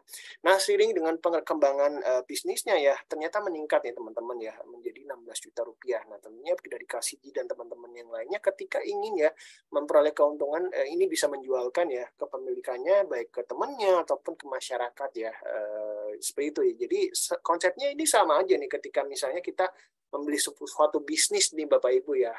Kemudian bisnisnya naik nih, kinerjanya, labanya meningkat. Nah, pasti harganya sahamnya naik. Nah, kalau harga sahamnya naik nih, kita bisa memperoleh keuntungan dengan menjual belikannya ke orang lain ya, ke publik gitu ya istilahnya. Tentunya kembali lagi seberapa besar keuntungan yang kita peroleh ini berdasarkan dengan kepemilikan yang kita punya ya.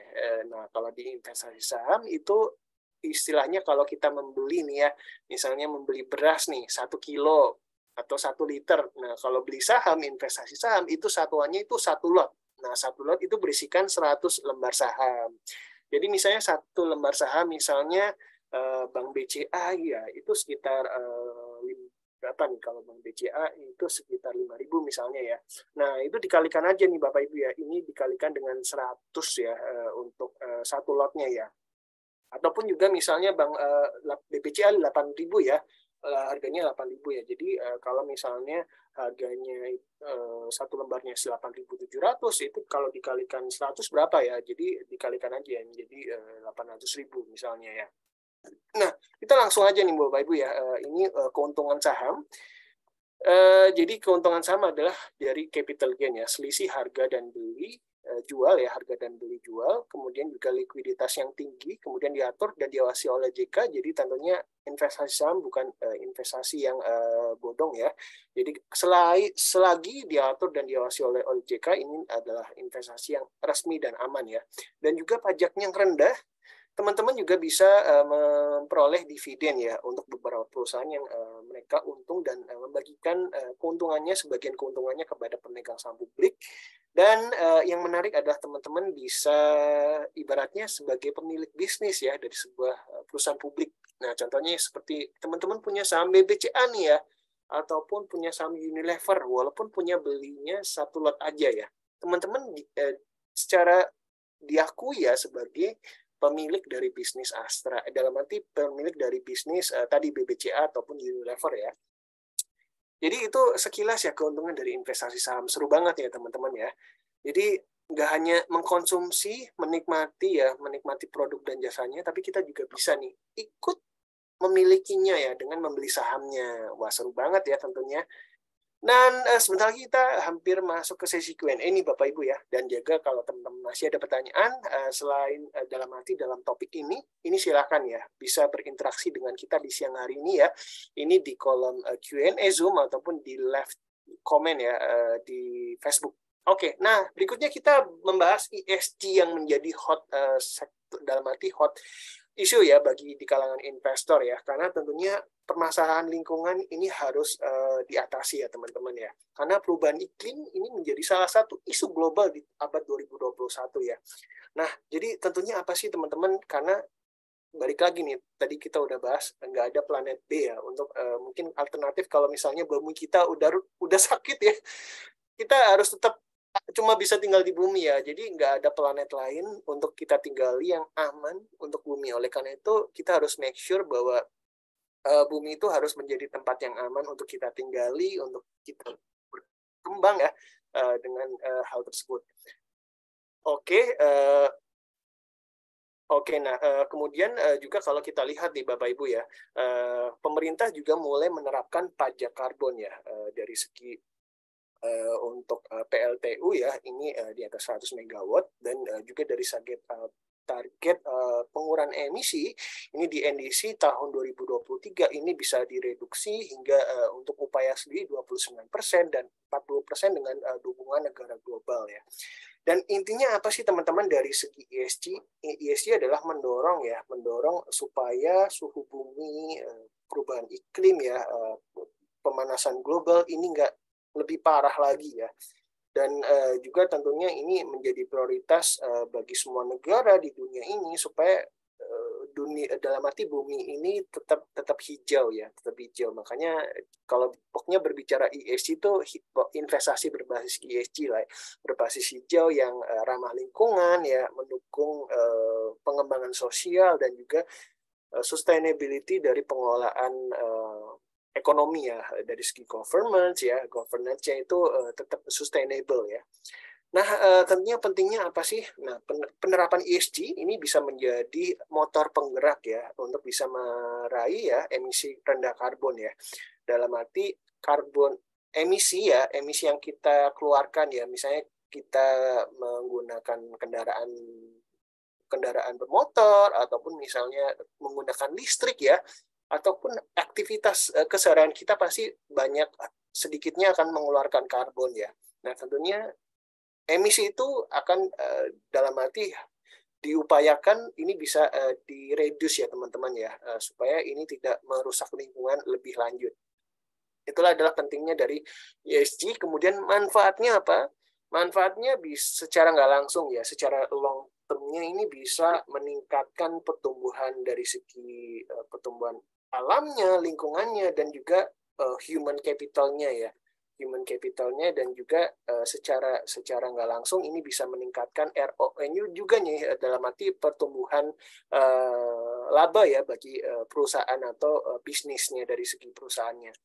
Nah, kemudian juga dari segi ESG ini mendorong value creation ya. Value creation adalah sebuah nilai yang bisa menciptakan peluang baru nih ya bagi segi lingkungan ya, masyarakat ataupun juga dari segi pemangku kepentingannya ya, dan juga dari segi riset ya, McKinsey ini 80 dalam arti secara persentase ini akan ada positif yang diperoleh dari ESG ini 63% ya daripada negatifnya.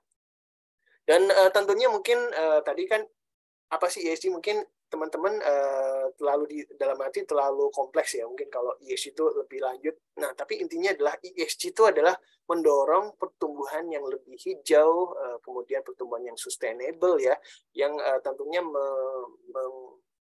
merangkul dalam jajaran masyarakat ya, kemudian juga lingkungan ya, supaya tetap lestari ya, kemudian juga dari segi tata kelola ekonomi perusahaan ya, ini tetap fair dan terus bertumbuh agar bisa sustainable ya, memberikan dampak yang positif bagi masyarakat, kemudian juga dari lingkungan. Sama halnya seperti CGSCMB kemarin di tahun lalu nih teman-teman ya, baru aja menanam ya secara serentak di seluruh Indonesia itu hutan bakau ya, dan dalam arti ini akan bisa berdampak nih bagi lingkungan dan juga masyarakat ya, karena tentunya seperti di Indonesia ya, ini banyak terjadi bencana ya, tentunya penting banget untuk kita ini menanam bakau nih ya. Nah, jadi mungkin di sini adalah kita memberikan mungkin teman-teman kira-kira mana nih ya saham-saham ataupun perusahaan yang berbasis ESG ya. Nah, jadi teman-teman nggak usah menyortir ya sekitar 800-an, 700-an perusahaan yang listing di IDX. Nah, tapi di sini udah ada nih indeks acuan yang bisa teman-teman menjadikan referensi nih. Dalam arti perusahaan mana sih yang menerapkan prinsip ESG. Nah, di sini ada beberapa indeks. Yang pertama adalah indeks ESG Leader, kemudian indeks Sri Keharti, ESG Sector Leaders IDX Keharti, dan ESG Quality 45 IDX Keharti. Nah, teman-teman bisa nih lihat ya, ini kan ada number of constituent ya, atau jumlah saham penghuninya. Jadi teman-teman bisa melihat nih ya di situs IDX official, ini kira-kira sahamnya apa aja sih 30 ya, kemudian penghuninya Sri Keharti itu ada apa aja, kemudian ada apa aja nih untuk ESG Quality 45 IDX Keharti, itu teman-teman bisa lihat secara detail di situs Bursa Efek Indonesia ya. Kalau ini berdasarkan pembobotannya, kemudian juga dari segi penyaringannya ya, ada dilakukan rebalancing setiap periodenya, ini bisa membantu teman-teman menjadi acuan ya, referensi. Nah, ada apa aja sih indeks yang dalam arti yang mengcover ESG? Nah, itu bisa menjadi referensi teman-teman nih untuk berinvestasi berdasarkan ESG-nya ya. Nah, untuk ESG stock pick ya dari beragam perusahaan yang menerapkan prinsip ESG, nah CGSCMB ini memilih nih saham pilihan ya. Nah, ini ada saham BRI, United Tractor, dan KLBF ya. Nah, ini juga bisa teman-teman screenshot juga nih sebagai acuan ya, referensi dalam berinvestasi secara ESG. Dan mengingatkan juga nih, tadi kan di setiap slide-nya ini ada barcode ya. Nah, di barcode ini teman-teman bisa langsung scan ya untuk nanti teman-teman lebih lanjut membuka rekening saham di CGSCMB Sekuritas Indonesia. Nah, lanjut ya teman-teman, kita secara mungkin bentar lagi kita untuk sesi Q&A, dan mungkin untuk sesi 1 hampir selesai ya. Jadi barangkali teman-teman ada pertanyaan bisa langsung nih dituliskan di kolom komen ya. Nah, kita lanjut nih ya teman-teman untuk membahas katalisnya ya untuk 3 saham topik dari CGSCMB. Nah, untuk yang pertama ini saham Bank Rakyat Indonesia. Ini di-rating oleh agensi independen, yaitu Refinitiv ESG Scores, dengan rating secara umum A- ya. Jadi secara berkesinambungan ya, dari tahun ke tahun, rating dari BBRI ini terus meningkat ya teman-teman ya. Dan tentunya ini menjadi, kenapa nih alasan kita memilih topiknya Bank BRI ini sebagai ESG Picks. Nah, secara highlights-nya ini BRI konsisten ya meningkatkan portofolio secara sustainable-nya ini paling tinggi dengan saham-saham yang lainnya nih, saham-saham bank besar ya. Yang lainnya itu exposure-nya di semester 1 2022 ini 65%. Dan juga dari segi bonds-nya ini BBRI juga menerbitkan sustainability bonds ya untuk funding. Jadi tentunya ini mendukung untuk dari segi pendanaan ini bisa sustainable. Dan ini detailnya untuk katalis positifnya, untuk ratingnya ya Refinitiv, dari Refinitiv ini A-, kemudian juga dari segi Brilling ya, ini Brand First Network ya, ini punya net dalam segi di 2022 semester 1 ini punya 570.000 Brilling Network ya. Dan juga restrukturisasi loan ini akan berakhir di 2023 ini, dan loan kolektif BBRI ini akan fokus ya karena punya restrukturisasi loan tertinggi dibandingkan bank besar lainnya ya. Mengingat dari segi segmen targetnya ini adalah ke segmen mikro dan ultra mikro. Nah, kalau dari segi fundamentalnya si JCM ini merating at dengan target harga 5.400 ya. Nah, berikutnya nih Bapak Ibu dan teman-teman, kita beralih ke saham United Tractor. Nah, United Tractor sendiri ini kita merating ya dengan rating at target harga ini 37.000. Di mana untuk Refinitiv ya ini men-score untuk United Tractor ini di B ya untuk ESG score-nya. Nah, di mana dari segi untuk United Tractor sendiri ini udah melakukan ya komitmen melakukan diversifikasi dan direct exposure ke batu thermal coal ya. Dan tentunya ini punya minority proyek expansion batubara PLTU batubara ini di Tanjung Jati B ya, di mana ini dapat mereduce untuk coal per MWH ya, emisinya itu yang dikeluarkan ini bisa lebih rendah ya untuk United Tractor. Kemudian yang terakhir adalah Kalbe Pharma. Nah, Kalbe Pharma ini di rating B oleh Refinitiv ESG score ya, di mana highlight-nya KLBF terus ya meningkatkan komitmen dalam setiap pilarnya ya, baik di segi environment, social, dan government dibandingkan saham-saham yang lainnya sejenis ya. Dan untuk KLBF ini komitmen untuk mengobserve ya ke-17 dari United Nations Goals ini dan represent 3 SDGs ya untuk memastikan kehidupan masyarakat yang baik dan juga mendukung kesejahteraan dari segala usia. Dan yang terakhir, ini akan fokus ke environmental sustainability dan komitmen terus dilakukannya, terus ditingkatkan. Dan kita percaya juga untuk KLBF ini berencana untuk masuk ke banyak indeks ESG global ya. Dan tentunya ini, kalau bisa masuk ke ESG Global Index, ini akan lebih di-rating banyak agensi ya. Dan tentunya ini akan meningkatkan matriks ESG dari KLBF. Nah, teman-teman mungkin kalau tadi bingung juga kalau misalnya, oh gimana nih mengukur ESG-nya oke apa enggak. Nah, teman-teman bisa melihat ya, ini ada di Sustainability Report ya. Ini sama halnya seperti laporan keuangan, tapi ini tambahannya, komplementari kalau misalnya perusahaan itu menerapkan prinsip ESG. Jadi selain laporan keuangan misalnya tahunan, itu ada Sustainability Report yang teman-teman bisa unduh di masing-masing website resmi perusahaan ya. Nah, caranya gimana lihat bagus apa enggak? Lihat aja dari segi historical rating dari tahun ke tahun. Apakah naik apa enggak? Nah, kalau naik itu bagus intinya ya Bapak Ibu ya. Dan tentunya kalau bagus, nah biasanya itu akan direspon positif oleh investor ya. Oh, berarti itu perusahaannya itu menerapkan prinsip yang sustainable gitu ya. Intinya dari ESG adalah perusahaan itu mendorong prinsip bisnis yang sustainable dari segi faktor lingkungan, masyarakat, dan juga tata kelola bisnisnya ya.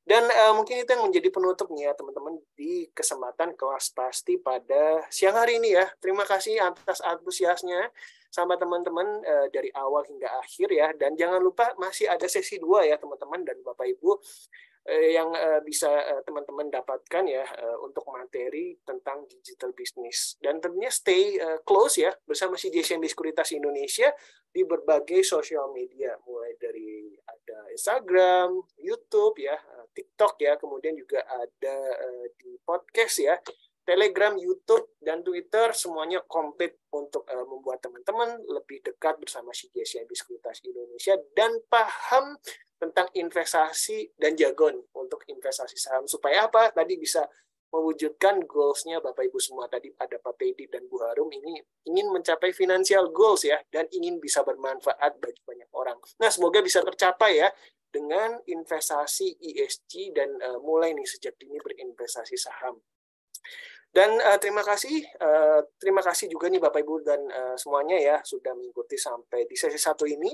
Dan mungkin apa yang tadi saya sampaikan itu berdasarkan data dan analisa, dan tapi kembali lagi ya, pilihan Bapak Ibu nanti dalam berinvestasi tetap disclaimer on, karena dalam berinvestasi kembali lagi ada risiko yang ditanggung oleh Bapak Ibu dan teman-teman semua. Thank you teman-teman dan Bapak Ibu semua. Oke, thank you Mas Haji udah bawain materi yang menarik ya terkait ESG. Oke, halo Wisnu, mungkin ini tambahan ya. Ini tadi Ya. ada Bu Harum dan Pak Teddy ini baru aja tanya ya.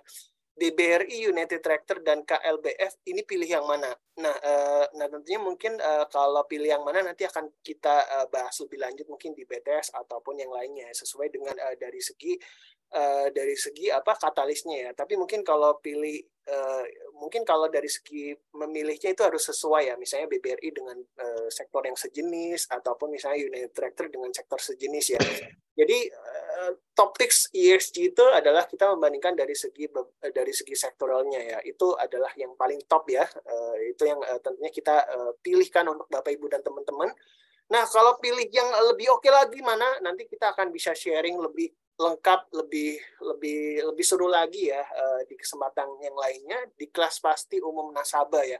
Biasanya itu lebih detail, tentunya lebih daging lah ya untuk Bapak Ibu semua, dan tentunya ini kedepannya semoga kita bisa sharing lagi nih ya di kesempatan yang lainnya. Dan kemudian saham-saham emiten ESG lebih cocok untuk trading atau investing. Nah, mungkin kalau kita lihat secara ESG-nya memang ini enggak, impact-nya ini lebih ke arah jangka panjang ya Bapak Ibu ya. Dan juga misalnya dari segi kita melihat mereview ESG ratingnya itu juga kita melihat dari secara berkala tahun ke tahun. Jadi memang untuk ESG ini lebih cocok ke secara jangka panjang ya, karena tentunya investor melihat nih progresnya bagus nggak dari tahun ke tahun, itu akan meningkat apa enggak ya. Jadi tentunya lebih prefernya ke investing ya dalam arti secara jangka panjang ya. Nah, mungkin itu bisa membantu nih ya menjawab pertanyaan dari Pak Teddy, Pak Harum, dan teman-teman yang lainnya. Dan tentunya kalau misalnya apa yang kita sampaikan ini bermanfaat ya, dan bisa memberikan sesuatu yang baru bagi Bapak Ibu, nah kita feel free banget ya. Mungkin bisa menuliskan sesuatu komplimen ya di kolom chat ya. Terima kasih sama-sama Pak Harum dan Pak Teddy ya. Semoga kita bisa jumpa lagi nih di lain kesempatan, di lain program untuk belajar yang seru nih bersama CGCMB Sekuritas Indonesia. Dan itu mungkin menjadi pertanyaan sebagai penutup ya di sesi 1, tapi jangan kemana-mana ya teman-teman ya, karena ada sesi 2 yang nanti akan dijelasin oleh Wisnu terkait digital business. Thank you semuanya teman-teman semua. Sampai jumpa di lain kesempatan bersama CGCMB Sekuritas Indonesia. Oke, thank you Mas Haji. Tadi mungkin ada tambahan sedikit ya, pertanyaan-pertanyaan dari Bu Harum dan Bu Pak Teddy ya. Di sini kita mungkin share screen Bapak Ibu untuk cara menggunakan aplikasi dari CGCMB Sekuritas Indonesia. Mungkin di sini yang belum membuka akun di CGCMB Sekuritas Indonesia, itu caranya gampang banget, bisa melalui online. Bapak Ibu bisa langsung mengunjungi di website kami di cgscmb.co.id.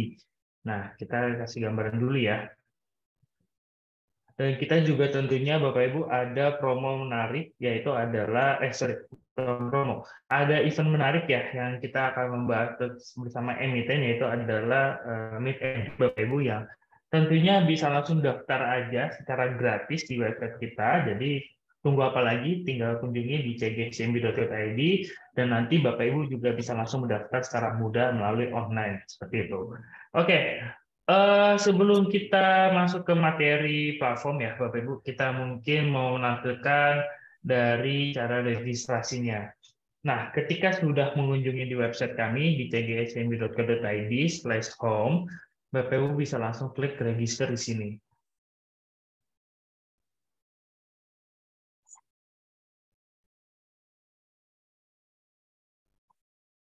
Dan tentunya Bapak Ibu jika ada pertanyaan terkait platform atau terkait pembuka rekening, Bapak Ibu bisa langsung tanyakan saja di kolom chat ya Bapak Ibu.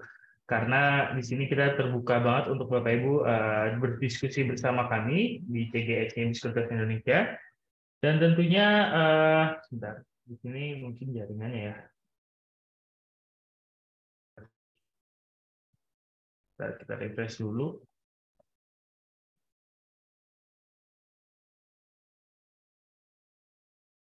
Oke, sebentar. Kita coba menu yang lainnya, Bapak Ibu ya. Misalnya di sini kita ada jadwal kelas edukasi.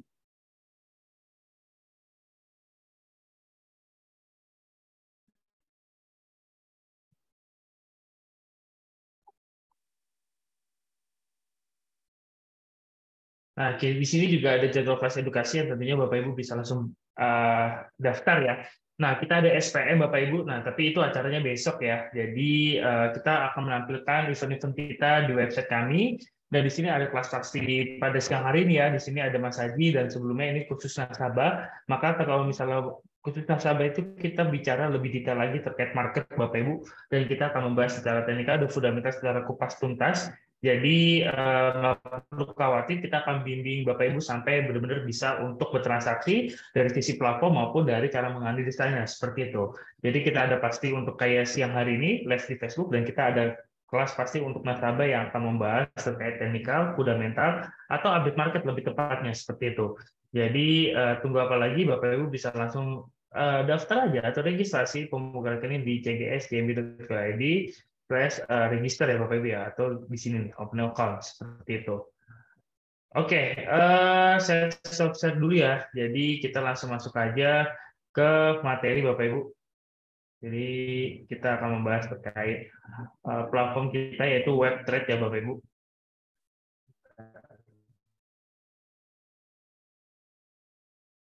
Coba saya share screen. Oke, Bapak Ibu kalau misalnya ada pertanyaan bisa langsung tanyakan saja di kolom ya, karena ini bersifat diskusi menjelang sore Bapak Ibu dan kita lagi pembukaan market ya, kita di hari Senin. Jadi semangatnya harus bergebu-gebu untuk berinvestasi bersama kami dan tentunya yang belum buka account tadi bisa langsung kunjungi di website kita. Dan kemarin kita ada promo Blackpink ya Bapak Ibu dan nanti ditunggu saja promo-promo yang menarik selanjutnya karena CGS Sekuritas Indonesia akan menampilkan promo yang menarik dari sisi website dan kita dari sosial media kita akan informasikan kita akan publish buat Bapak Ibu yang mendapatkan kesempatan untuk mendapatkan kesempatan untuk ini ya hadiah seperti itu. Oke, kita langsung aja login Bapak Ibu.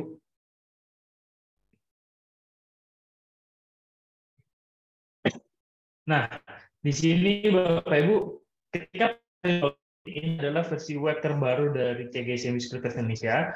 Kalau kita pertama kali login yang ditampilkan adalah Market Watch ya, Bapak Ibu ya. Di sini ada 4 order book.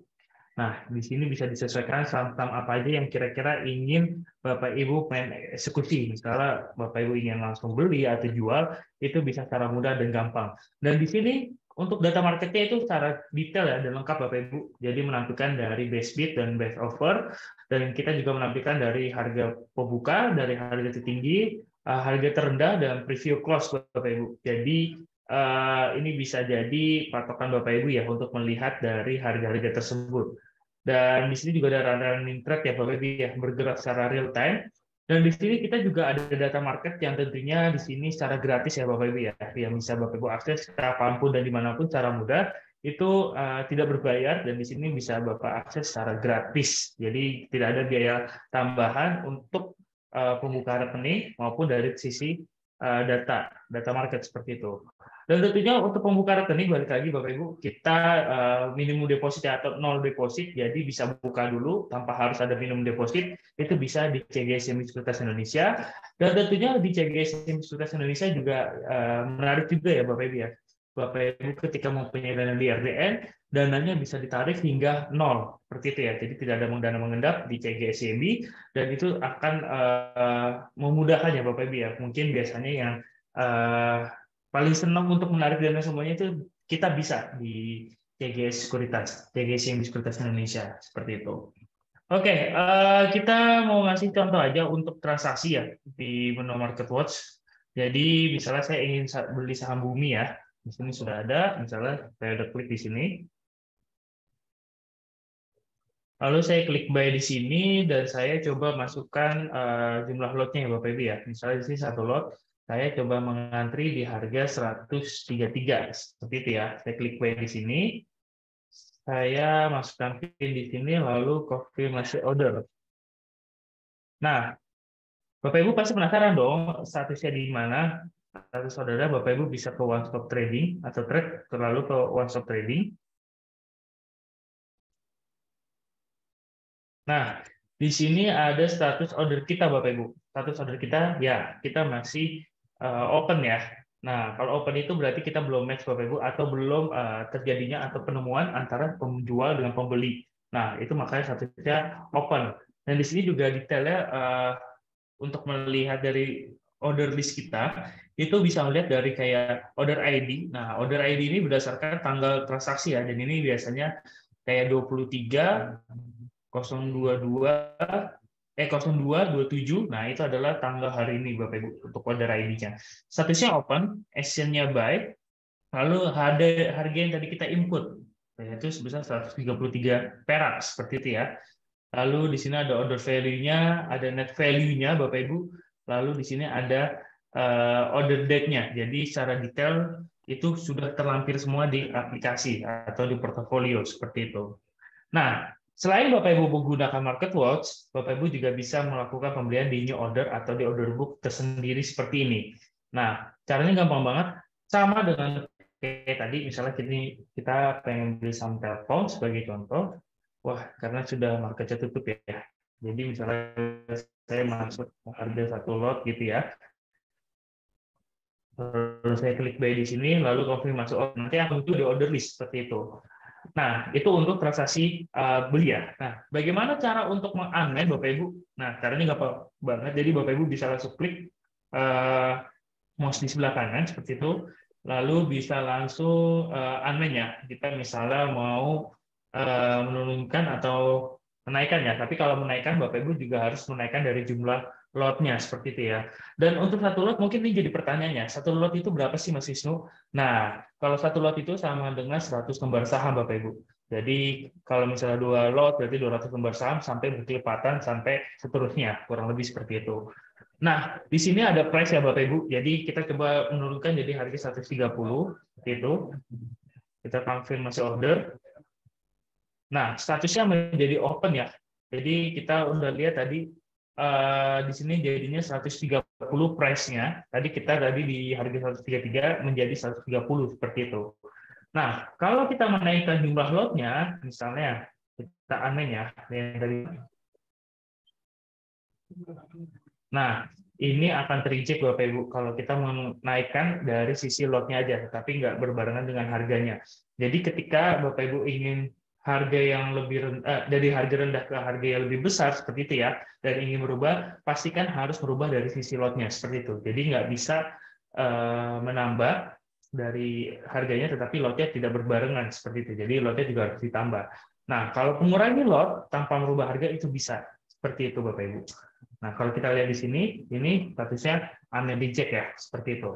Nah, habis itu caranya mudah banget Bapak Ibu. Kita misalnya pengen mau-withdraw atau mau-cancel, seperti itu ya. Statusnya pastikan masih open. Caranya gampang banget, bisa langsung klik withdraw di sini. Oke, sebentar ya, kita withdraw. Sudah sampai berkali-kali ya. Lalu klik withdraw di sini. Lalu status kita menjadi cancel Bapak Ibu atau withdraw. Nah, berarti transaksi kita nggak jadi ya Bapak Ibu ya. Nah, itu duitnya akan balik dan Bapak Ibu tidak ada transaksi di order list seperti itu kalau sudah melakukan withdraw. Nah, ini untuk new order dan order list. Di sini ada MarketWatch ya Bapak Ibu yang menampilkan seluruh saham yang ada di market Bapak Ibu. Jadi bisa memfilter saham-saham apa aja yang Bapak Ibu ingin lihat ya. Dari last trade-nya, last quantity-nya, bid loss dan offer seperti itu ya. Ini akan menampilkan semua secara detail dan lengkap seperti itu. Nah, kalau untuk lebih besarnya untuk MarketWatch gampang banget. Bapak Ibu bisa langsung ke ini ya. Ke Allstock ini ya. Nah, ini cara besarnya Bapak Ibu. Nah, kalau misalnya tadi untuk dipersingkat bisa ke Allstock Trading seperti ini. Nah, kalau kita lihat Bapak Ibu di sini MarketWatch kita sudah jelasin dan di sini juga ada seperti non-chain ya. Nah, ini adalah special notasi ya Bapak Ibu ya, special notifikasi dari bursa Bapak Ibu dan ini adalah lambang dari saham Gotoh itu adalah K. Nah, kalau K itu adalah misalnya Bapak Ibu, kalau kita lihat di sini adalah listed companies on the new economy board, they have multiple voting right share. Jadi Bapak Ibu mempunyai satu lembar saham, tetapi punya hak lebih dari dua hak suara seperti itu. Jadi punya satu lembar saham, mempunyai dua hak suara ketika RUPS segala macam seperti itu. Jadi ini adalah implementasi dari Gotoh seperti itu. Oke, kita close. Nah, kita masuk ke portofolio sekarang. Nah, ini harus diperhatikan Bapak Ibu untuk melihat detail portofolio di menu web itu caranya gampang. Tinggal geser aja di sini, ini akan menampilkan dari saham-saham kita dari cost value, market value seperti itu ya, gain atau loss seperti itu.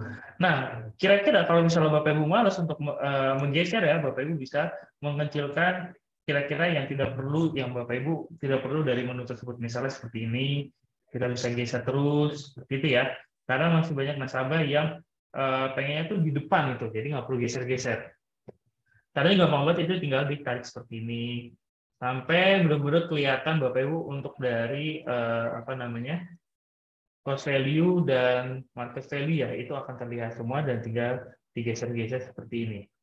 Nah, itu cara mudahnya Bapak Ibu untuk melihat secara keseluruhan dari portofolio atau aset yang Bapak Ibu miliki seperti itu. Oke, ini untuk one-stop trading ya. Lalu kita bergeser ke bawah, ini ada order info. Nah, ini kita bisa menampilkan dari historic chart ya. History dari order. Nah, Bapak Ibu bisa melihat kira-kira yang mau tampilkan itu apa saja, saham-saham yang Bapak Ibu ingin lihat seperti itu. Nah, caranya gampang banget, bisa memasukkan seperti ini.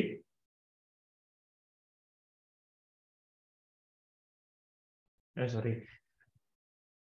Misalnya kita ingin memasukkan misalnya di sini saham yang pernah saya transaksikan ya, misalnya saham leasing.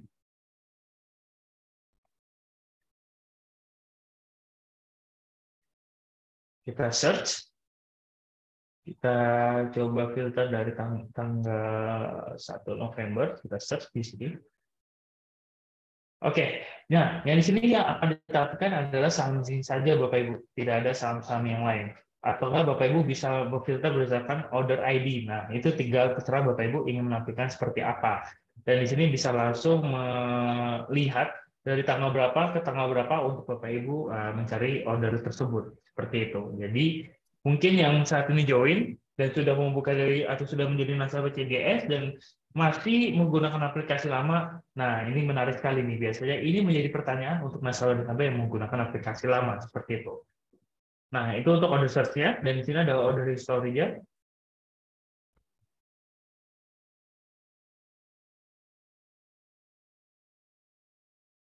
Nah, ini menampilkan dari sisi sahamnya ya Bapak Ibu ya. Jadi order kita itu akan terrecord di sini semua, dan di sini akan menampilkan dari order history-nya seperti itu. Lalu untuk full quote, nah di sini menampilkan dari saham-saham yang kita punya, misalnya kayak chart, DP price, running trade, DP order. Nah ini menampilkan semua Bapak Ibu, dan di sini dari kayak last trade-nya, last quantity-nya, penutupannya, frekuensi, itu akan menampilkan semua. Bahkan dari trade date time-nya itu juga menampilkan Bapak Ibu kalau kita lihat di sini. Sesuai dengan jamnya ya Bapak Ibu. Jadi ini menampilkan semuanya. Dan sini juga melihat dari bid loss, yield, EAP itu juga bisa melihat dari sini. Seperti itu, dan di sini ada client info yang menampilkan seperti withdraw history, withdraw. Ini Bapak Ibu bisa melakukan penginputan di sini. Menampilkan news, chart, ini menampilkan jangka panjang ya Bapak Ibu ya. Jadi bisa memaksimumkan kira-kira Bapak Ibu ingin batas sampai berapa, misalnya 10 tahun atau 1 tahun, itu bisa disesuaikan Bapak Ibu, tergantung Bapak Ibu melihat atau analisa jangka panjang atau jangka pendek seperti itu. Nah, kalau kita lihat di sini saya menggunakan indikator MA ya Bapak Ibu ya. Jadi ini kalau kita lihat saya menggunakan MA 20 plus simple ya. Jadi saya melihat dari saham BBRI ini pergerakannya menggunakan MA 20 seperti itu.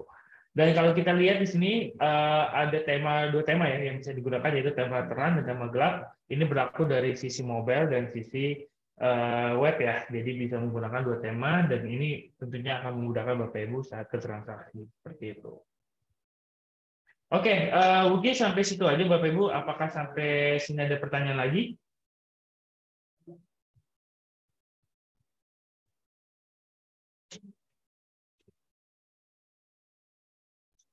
Oke, mungkin sudah cukup ya Bapak Ibu ya. Oke, terima kasih Bapak Ibu yang telah hadir di kelas Fasi, Paham Investasi bersama 3 SMB Sekuritas Indonesia.